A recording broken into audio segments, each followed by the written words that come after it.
Hi friends, అందరికీ happy Shivaratri.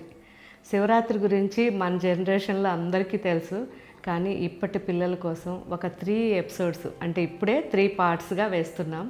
ఒకసారి మన పిల్లలందరికీ చూపించండి. చాలా విషయాలు వాళ్ళకి కొన్ని తెలియాలి. సో అసలు శివరాత్రి అంటే ఏంటి? సైంటిఫిక్గా కూడా రుజువైన విషయం. ఆ శివరాత్రి రోజు మాత్రం చాలా ఎనర్జీ ఉంటుంది భూమిలో. అది మనకి ప్రతి ఒక్కరిని కూడా ఫుల్ ఎనర్జెటిక్గా చేస్తుంది అనేది వాస్తవంగా కూడా రుజువైంది. సో కానీ మనకి పురాణ కథల్లో వచ్చేసరికి మనకి లింగోద్భావం ఎలా జరిగింది అనేది పెద్దవాళ్ళు మనకి పురాణ కథల్లో ఉన్నాయి.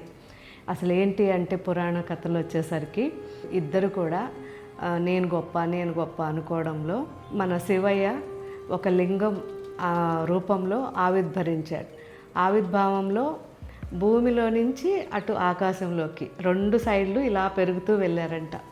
వెళ్ళడంలో మనకి విష్ణువు కనిపెట్టాలని కిందకి మన వరాహ రూపంలో భూమి తవ్వుకుంటూ కిందకి వెళ్ళాడంట.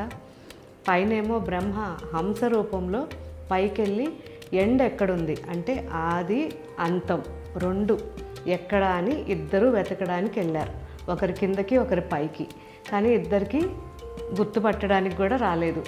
దాంతో మళ్ళీ ఇద్దరు వచ్చారు, కానీ ఓటమిని మన విష్ణువు ఒప్పుకున్నారు, బ్రహ్మ ఓటమిని ఒప్పుకోలేదు. నేను చూశానని చెప్పారంట.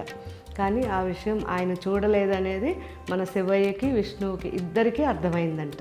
అంత పవర్ఫుల్ అయిన మన శివయ్య లింగం ఆకారంలో ఆ రోజు ఆవిర్భావం జరిగింది కాబట్టి భూమిని చీల్చుకుంటూ కిందకి వెళ్ళడం, ఆకాశాన్ని చీల్చుకుంటూ పైకి వెళ్ళడం చాలా ఎనర్జీ. సో ఆ ఎనర్జీ మనకి శివరాత్రి రోజు జాగరణ చేయమని పెద్దవాళ్ళు చెప్పేది ఆ ఎనర్జీ కోసం.